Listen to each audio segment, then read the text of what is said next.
Alhamdulillahirabbil alamin wassalatu wassalamu ala nabiyyina Muhammadin wa ala alihi wa sahbihi ajma'in. Rabbi shrah li sadri wa yassir li amri wahlul 'uqdatam min lisani yafqahu qawli wa ba'du. Bapak-bapak jamaah salat subuh Masjid Asy-Syukur yang Allah muliakan. Kita akan lanjutkan kembali pembahasan dari kitab Riyadhus Shalihin. Kali ini kita akan bahas satu bab di halaman 567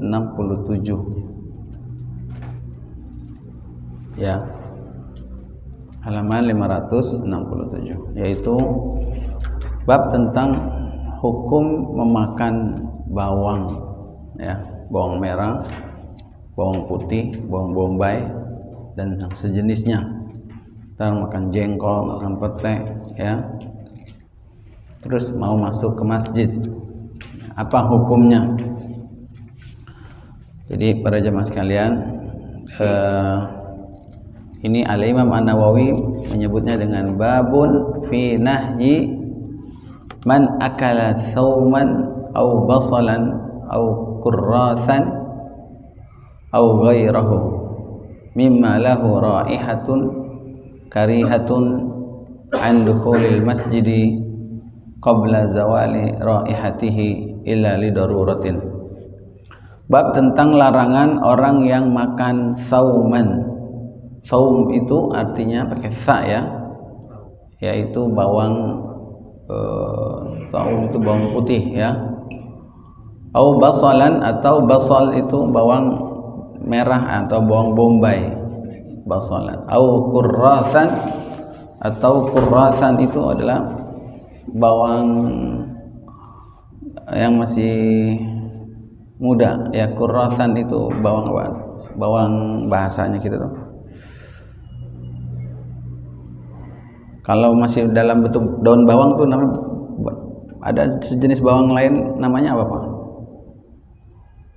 Bawang, aduh malam saya ketemu namanya itu, daun bawang sejenis kurratan ya. Itu bawang apa itu? Ya lupa saya namanya. Bawang hah?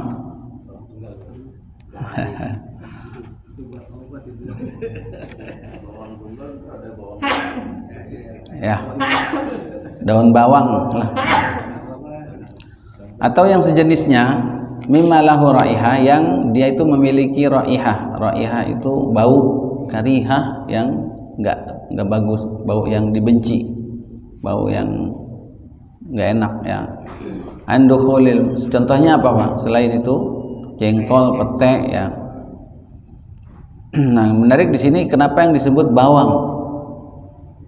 Apakah dulu belum ada jengkol, belum ada pete, atau sejenis makanan yang ada di Arab yang baunya sejenis dengan jengkol barangkali? Tapi yang di sini diambil adalah bawang. Mungkin wallahu alam maksudnya adalah bau itu ternyata bukan cuma sekedar keluar dari mulut ya. Ini kan tidak keluar dari mulut ya, tapi dari badan juga, ketek dan lain sebagainya, keringat ya. Orang kalau makan jengkol keringatnya bau nggak Pak? Nah, kalau makan bawang bau ya. Ya, jadi keluarnya dari keringat, bisa dari mulut, bisa dari keringat. Kalau dari mulut dia bisa, kalau orang makan bawang merah emang mulutnya bau Pak? Kalau makan jengkol kan ketahuan tuh. Iya bau ya. Kalau makan bawang bau juga.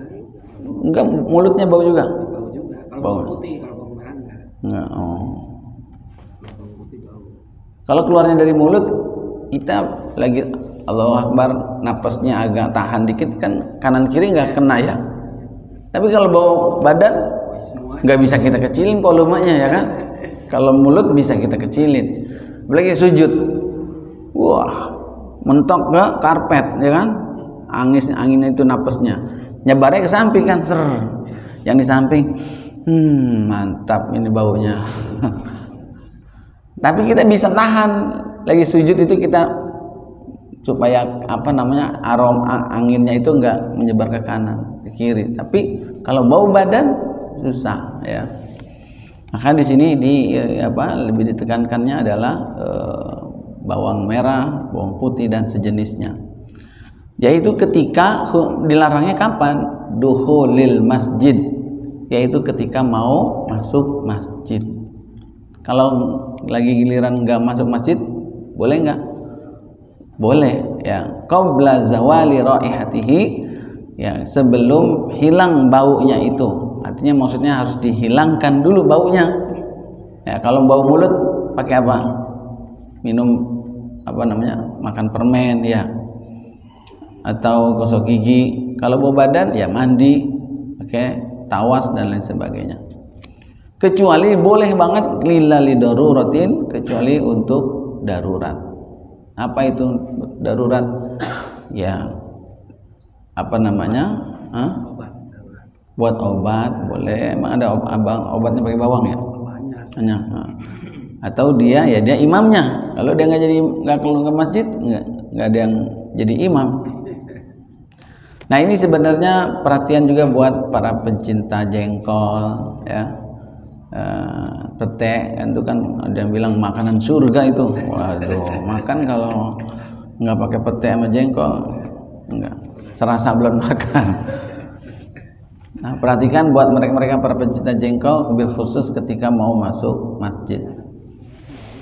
Hadisnya para jemaah yang pertama, An Ibnu Umar radhiyallahu anhuma, dari sahabat Ibnu Umar semoga Allah meridhai keduanya, anna Nabiyya sallallahu alaihi wasallam qala, bahwa Nabi sallallahu alaihi wasallam berkata, man akala min hadhihi syajarah, barang siapa yang makan, akala itu artinya makan, min hadhihi asyajarah, dari ini pohon ya.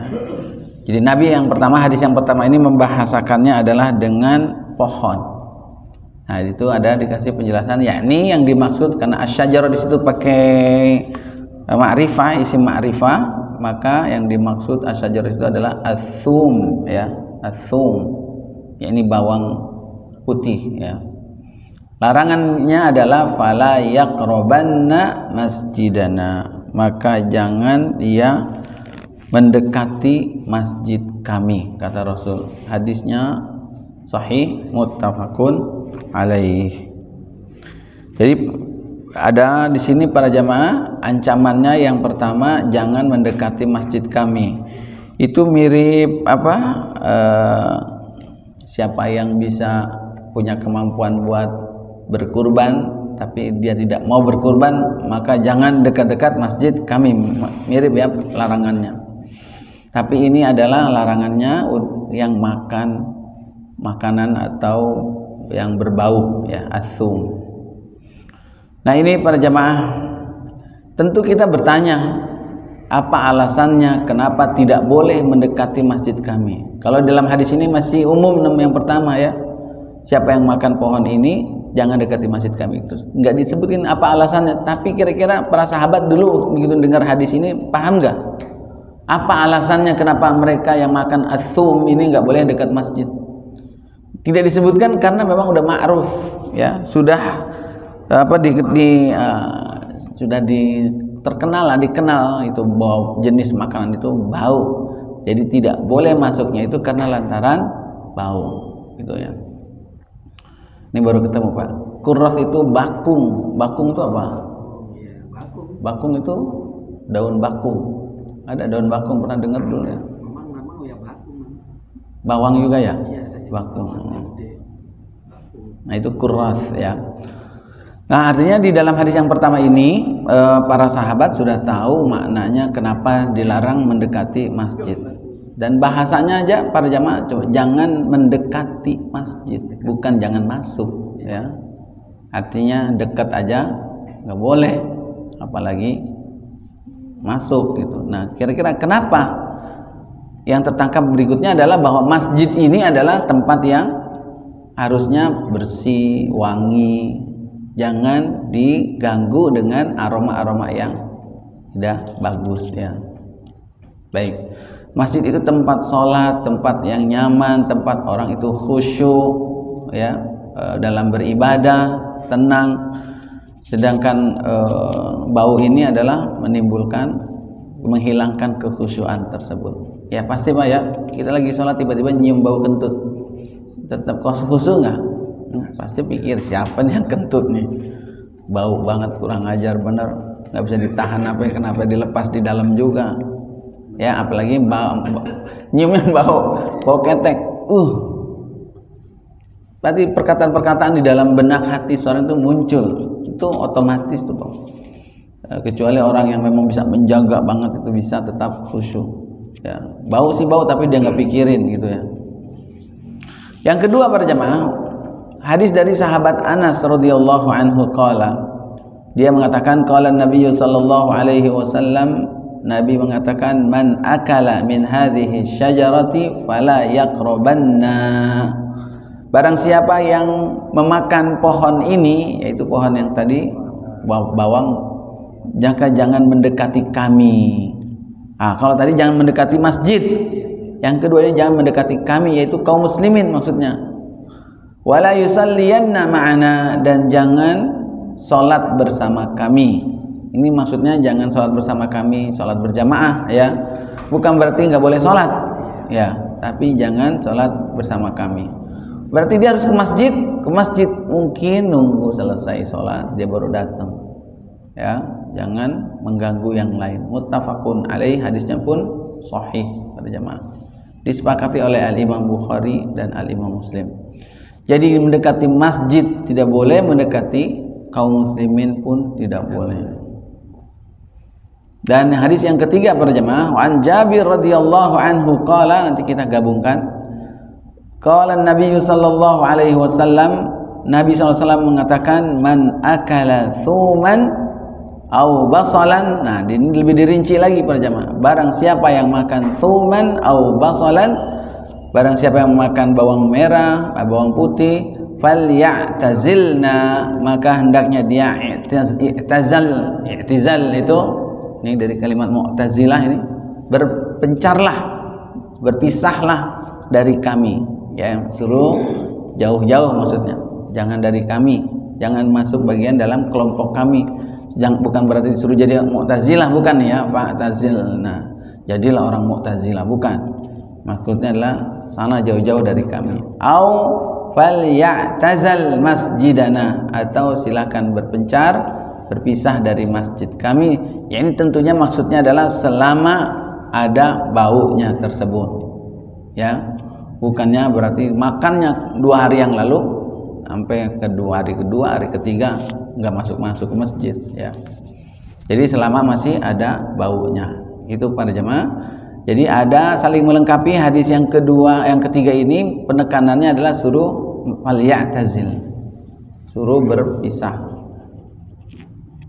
Wa fi riwayatin li Muslim, dan dalam riwayat Al-Imam Muslim, man akalal basal wathum, menurut riwayat Al-Imam Muslim, barang siapa yang makan al-basal, bawang merah, bawang bombay, wathum, dan bawang putih, wal kurrath, dan bawang bakung ya, fala yaqrabanna masjidana, maka jangan dekat-dekat masjid kami. Nah, yang riwayat Imam Muslim ini ternyata disebutkan alasannya. Apa alasannya?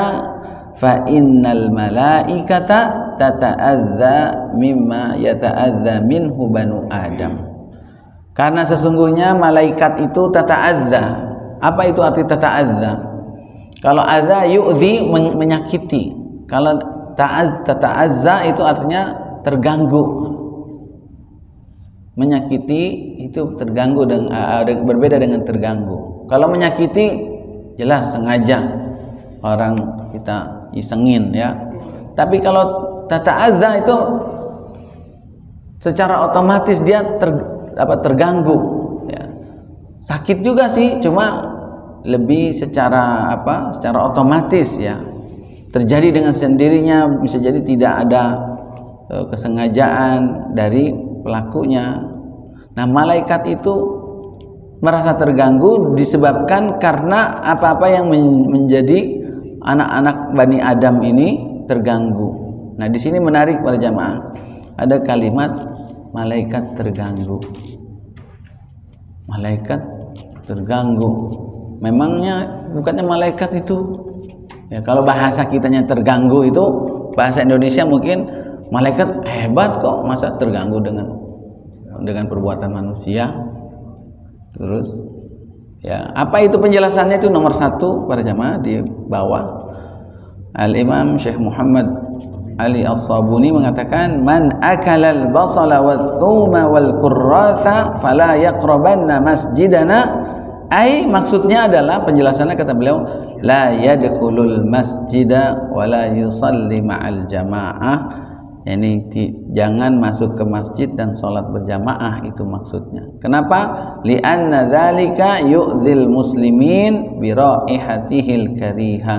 Karena hal yang demikian itu dapat mengganggu kaum muslimin dengan baunya yang tidak sedap. Wa kadzalikal malaikatu tata'adza.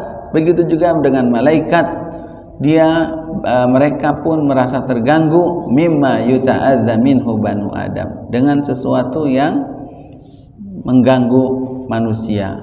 Wal masajidu ma'muratun bil malaikatil abrar al-athhar. Alasannya adalah karena masjid itu dipenuhi dengan malaikat-malaikat baik, al-abrar yang baik, wal athhar dan yang suci. Walidzalika, karena itu, tamna'ur rawaih, maka dilaranglah bau-bau yang tidak sedap itu.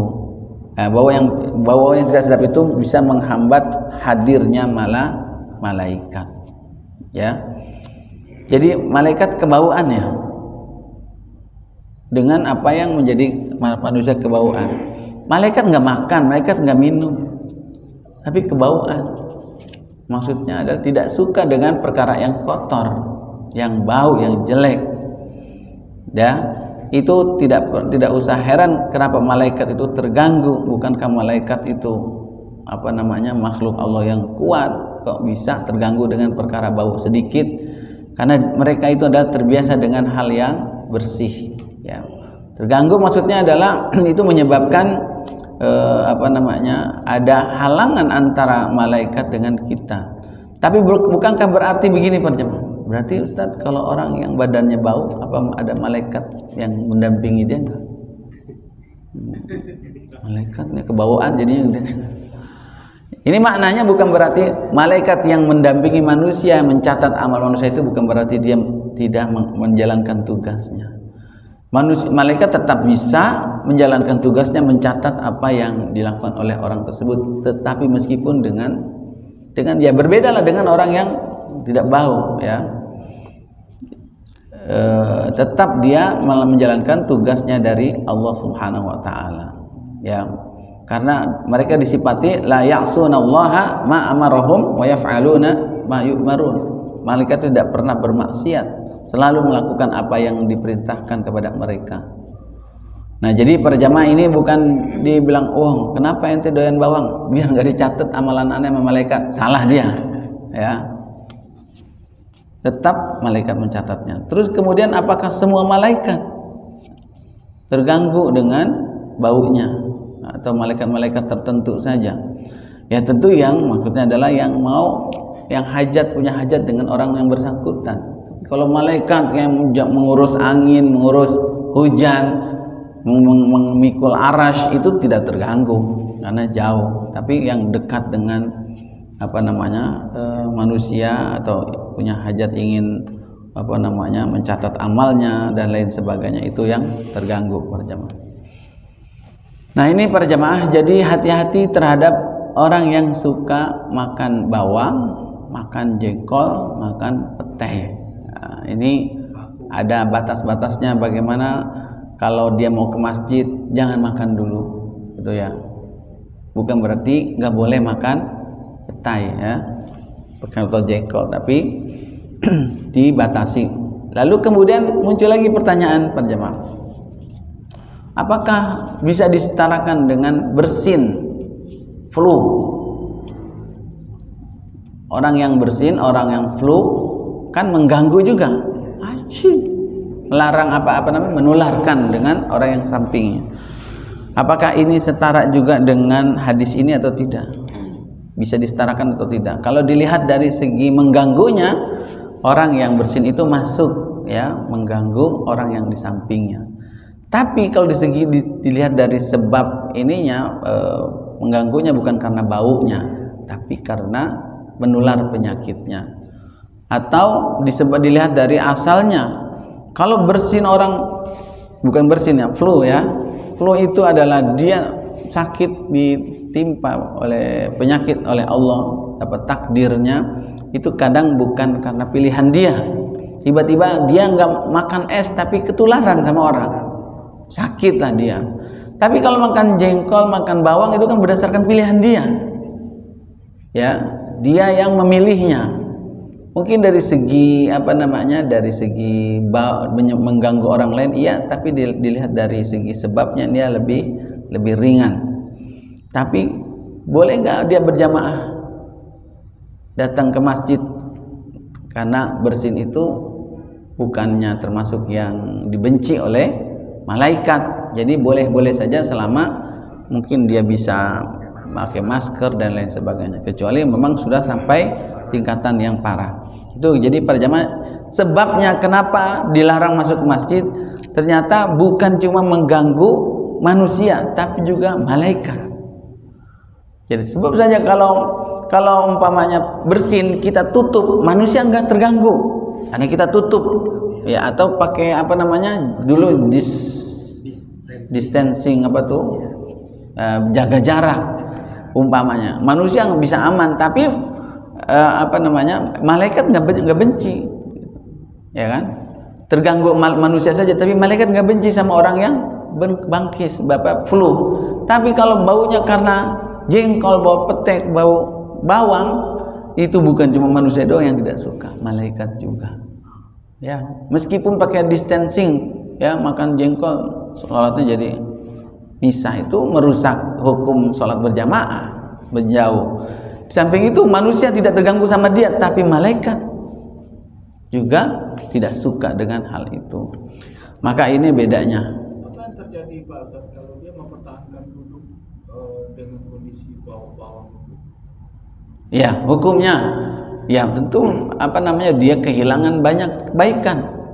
Malaikat rahmat, malaikat yang mau memberikan rahmat, akhirnya jadi menjauh gitu. Jadi jangannya geser. Ya, artinya dia menjadi orang yang ya, kenapa Nabi Shallallahu Alaihi Wasallam melarang? Mungkin tidak ada dosanya juga nanti. Pertama, dia melanggar perintah Nabi. Yang kedua, dia mengganggu orang lain. Dia jadi tidak khusyuk sholatnya, samping kita, sekeliling kita, itu bisa mendatangkan dosa buat dia gitu. Sholat orang batal gara-gara dia. Ya, kalau sampai batalnya sampai memang melakukan perbuatan batal, ya batal. Tapi kalau dia tetap nahan juga kan nggak batal, cuman nggak khusyuk doang gitu, mengganggu gitu. Nah, bagaimana dengan ringtone handphone? Mengganggu juga, cuma bukan lewat bau. Iya, suara, dan malaikat juga nggak suka dengan suara itu ya. Tapi dia bukan termasuk yang dimakan, itu di luar dari handphone. Mungkin semua yang perkara-perkara yang mengganggu itu termasuk di dalamnya. Pas banget lagi ya. Baik ya, itu kalau lagi sholat apalagi nggak dimatiin lagi. Lagunya ikan di dalam kolam lagi. Ringtone-nya Masya Allah. Matikan dulu, dan kalau emang bunyi matiin nggak apa-apa daripada mengganggu orang yang lain. Nah, ini hadis yang terakhir, wa an Umar bin Al-Khattab radhiyallahu an, dari sahabat Umar bin Al-Khattab semoga Allah meridhai dia ya, beliau bercerita annahu khataba yaumal jumu'ah, bahwasanya beliau khutbah. Siapa yang khutbah nih? Umar bin Khattab. Pada hari Jumat beliau khutbah. Faqala fi khutbatihi, kemudian dia mengatakan dalam khutbahnya, apa itu? Dia katakan, tsumma innakum ayyuhan nasu ta'kuluna syajaratain. Kemudian kalian wahai manusia memakan dua macam pohon. Jadi ini bahasanya dua macam pohon, mungkin maksudnya lalapan ya. Ya. Ma arahuma illa khabithatain. aku tidak melihat keduanya, melainkan dua hal tersebut adalah dua keburukan. Apa itu? Al-basal wa thum, yaitu bawang basal, bawang merah, bawang bombay, dan bawang putih, al-thum. Laqad ra'aitu Rasulullah sallallahu alaihi wasallam, dan sungguh aku pernah melihat Rasulullah sallallahu alaihi wasallam, idza wajada rihahuma minar rajul fil masjidi, maka apabila Nabi sallallahu alaihi wasallam mendapatkan rihahuma, yaitu bau keduanya, minar rajul, dari seseorang yang ada di dalam masjid, amara bihi, maka Rasul memerintahkan dengannya. Apa yang diperintahkan? Ya, ini diperintahkan suruh ngeluarin, diusir, dikeluarkan. Fa'ukhrija ilal baqi', lalu kemudian dikeluarkan ke al-baqi', ya. Baqi' ini nama pemakaman, ya. Faman akalahuma, artinya dikeluarkan jauh sana sampai ke pemakaman. Faman akalahuma, maka siapa yang memakan keduanya, falyumithuma tabkhan, maka yumit, maka hendaknya matikan keduanya.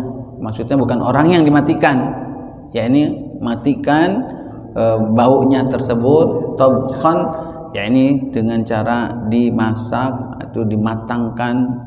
Tabkhan itu adalah memasak, ya. Rawahu Muslim. Artinya para jamaah sekalian yang berbahagia, Umar bin Khattab menceritakan bagaimana sikap Nabi terhadap orang yang masih bau, ya, datang ke masjid. Pernah Pak nyium bau orang yang makan bawang bombay badannya? Keringatnya bau. Baunya udah seperti apa, pernah lihat? Makan lobak juga, Ustaz. Saya punya teman. Lobak yang putih. Lobak putih. Oh. Juga bau keringat. Bau. Tapi saya pernah sebau-baunya orang Indonesia yang saya cium di sini, ya, masih bau yang saya temukan lagi di India sana, di Arab, di kalau bersampingan dengan dia makan bawang bombay, ya kan, dia kayak makan apel, makan bombaynya begitu, baunya masya Allah. Pantas diperingatkan oleh Nabi Shallallahu Alaihi Wasallam. Tapi bukan berarti dia adalah sesuatu yang diharamkan.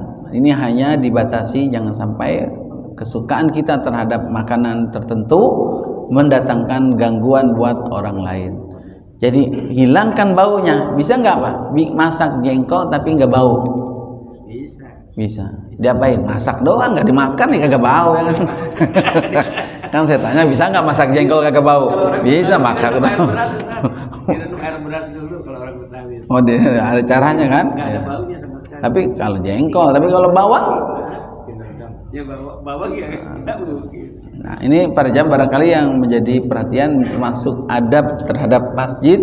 Kalau kemarin kita nggak boleh ngumumin orang yang kehilangan di masjid, ya, jual beli di masjid itu tidak boleh. Nah, ini adalah perkara yang lainnya mengganggu, tidak boleh di masjid dilakukan, yaitu adalah membawa gangguan dari bentuk bau yang muncul dalam diri kita. Baik, mudah-mudahan ini saja barangkali tapi yang bab yang berikutnya ini pendek nih Pak, satu hadis, ya. Babun fi karahatil ihtiba yaumal jumu'ah. Bab tentang makruhnya al-ihtiba. Apa itu al-ihtiba? Al-ihtiba itu adalah duduk begini. Duduk menghimpun kaki, terus bajunya di apa namanya? Nanti ada penjelasannya di sini. Ya, al-ihtiba dilarang sedangkan imam sedang khutbah. Kenapa? Alasannya li'annahu yajlibun naum. Karena hal itu, perbuatan itu bisa mendatangkan tidur. Fayafutu istima'ul khutbah, maka akhirnya dia kehilangan mendengarkan khutbah karena tidurnya. Wa yakhafu, dan juga ditakutkan intiqadu al-wudu, bisa membatalkan wudu. Dengan apa membatalkan wudunya?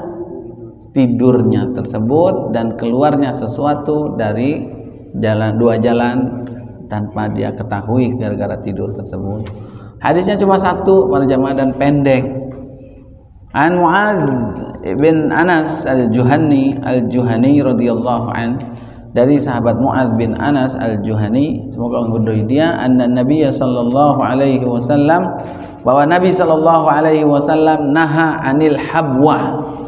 yaumal jumu'ah, bahwa Nabi melarang seseorang untuk duduk habwah di hari Jumat, wal imamu yakhtub, sedangkan imam sedang berkhutbah. Riwayat Imam Abu Daud, At-Tirmizi, dan dia mengatakan hadisnya hasan. Itu nomor satu penjelasannya, yakni maksudnya ya, qala fin nihaya, dalam kitab An-Nihaya itu disebutkan apa yang dimaksud dengan al-ihtiba, al-habwah yang dilarang oleh Nabi tersebut, yakni al-ihtiba an yadumma rijlaihi ila batnihi, yaitu seseorang menghimpun dua kakinya ke perutnya. Gimana Pak? Nah gitu, perutnya kan ya. Kemudian biadin, dengan tangan. Nah tadi pakai tangan. Au taub, atau dengan baju. Au bitaubin, dengan baju. Ya, kalau bajunya kaos tuh anak kecil kadang suka begitu tuh. Ya, bajunya akhirnya jadi pada melar. Ya. Li'anna dzalika, kenapa? Alasannya hal itu bisa mengajak mendatangkan al-irtikha, yaitu kenyamanan, nyaman, akhirnya summa ilan naum, kemudian bisa tidur. Fayafutu alaihil intifa' bisima'il khutbah, maka akhirnya hilanglah dia mendapatkan manfaat mendengarkan khutbah, wa tadyi'ul faidah minha, dan juga menyia-nyiakan manfaat dari khutbah tersebut. Jadi salat Jumat nggak boleh. Apakah bentuknya? Ini contoh saja sebenarnya al-habwah. Ya, mungkin ini kayak kuncinya ya Pak ya. Kalau udah dikencingin sama dia kan bisa. Ya, kalau pas dikit, baru gitu ya. Tapi selama itu kan masih bisa tidur dia. Kayak orang. Nah, bagaimana dengan yang lainnya? Bentuk itu ihtiba begitu. Tapi ada orang yang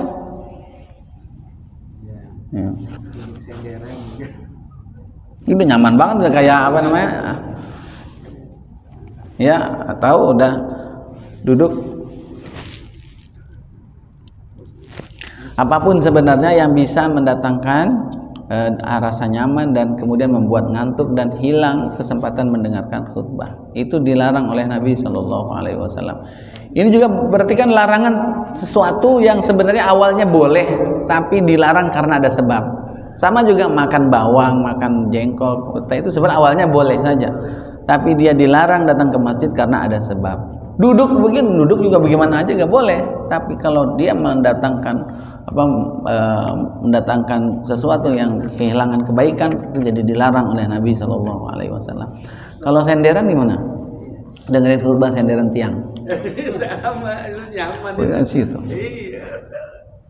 Lebih nyaman lagi kan? Lebih nyaman daripada ihtiba. Kenapa? Jadi yang membatalkan itu tidurnya. Kalau sampai dia tidur, bukan posisi duduknya, iya, bukan posisi gininya. Iya. Jadi poinnya dia tidur. Iya. Karena tidur menghilangkan kesadaran. Iya. Ada juga pendapat ulama yang bilang kalau tidur dalam posisi gitu nggak membatalkan. Karena posisi yang dimaksud itu kalau tidurnya itu rebahan. Itu gimana, Ustaz? Kan dua nih sini sebutin alasan kenapa ihtiba itu nggak boleh.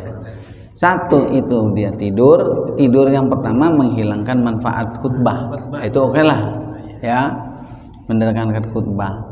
Sebenarnya yang intinya itu tidur dan mendatangkan khutbah. Dan boleh jadi satu berikutnya lagi adalah orang kalau udah tidur kan sekarang suka stereonya muncul, stereo mengganggu kan. Nah hubungannya dengan bab sebelumnya itu mengganggu dengan bau, ini mengganggu dengan suaranya bisa. Dan ini yang membatalkan wudhu ini adalah alasan ininya aja, alasan pelengkapnya. Adapun duduk seperti itu antara membatalkan wudhu atau tidak itu pun masih ikhtilaf. Kalau duduknya itu tidurnya sampai amit ya, sampai nyamik, sampai pules banget, nah itu yang membatalkan. Ya, yang dimaksud duduk itu tidak membatalkan adalah yang duduknya begini tidurnya. Nah, Ya kayak Nabi sahabat waktu nungguin Nabi SAW mau datang sholat Isya terlambat sampai kepada ngantuk sahabat tuh, kok Nabi belum datang, ya kepalanya sampai ya tok ya. Nah itu nggak batal karena dia tidur khafif, itu tidur yang ringan. Tapi kalau udah meskipun duduk, apalagi begini kan ada sedikit diangkat ini nih ya, ada yang keluar sedikit boleh jadi ya gitu. Dan sebenarnya tidur itu batal bukan karena tidurnya, membatalkan wudhu itu bukan karena tidurnya, tapi mazannatuz zan, yaitu mazannah, karena posisi tidur itu adalah kondisi yang penuh dengan prasangka, dugaan yang kemungkinan itu ada yang keluar tapi dia nggak tahu. Bisa jadi nggak keluar, bisa jadi keluar tapi kan jadi nggak jelas jadinya gitu. Penyebabnya itu ya, mau dibilang batal takut ada yang keluar, dibilang kagak dia kagak tahu ya kan keluar apa enggak. Jadi penuh mendatangkan kondisi yang penuh dengan dugaan dan sangkaan. Wallahu alam. Meskipun itu barangkali tidak mengeluarkan angin, tapi dia menghilangkan manfaat untuk mendengarkan khutbah, atau juga bisa menjadi mengganggu dengan orang yang ada di sampingnya. Ya, kita mau bangunin, takut dianya kesinggung, emang kita juga nggak boleh ya. Lagi khutbah Jumat kan harus fokus. Didiamin, ya bagaimana? Ya, mengganggu, dan itu makanya diberikan perhatian oleh Nabi Shallallahu Alaihi Wasallam. Duduknya itu merupakan, kalau dalam bab usul fikihnya itu adalah bab saddud dzari'ah, bab menutup pintu peluang untuk mendatangkan hal-hal yang tidak dibolehkan. Ya, duduknya boleh, tapi kalau itu bisa menjadi peluang untuk mendatangkan sesuatu yang tidak boleh, duduknya yang dilarang. Gitu. Jadi saddud dzari'ah sama seperti berzina tidak boleh, maka pacarannya jadi nggak boleh. Ya, dan seterusnya. Wallahu a'lam bishawab. Demikian para jemaah, dua bab yang kita bahas kita cukupkan dengan hamdalah. Alhamdulillahirabbil alamin. Subhanaka Allahumma wa bihamdik asyhadu an la ilaha illa anta astaghfiruka wa atubu ilaik. Wal 'afwu minkum. Wassalamu alaikum warahmatullahi wabarakatuh.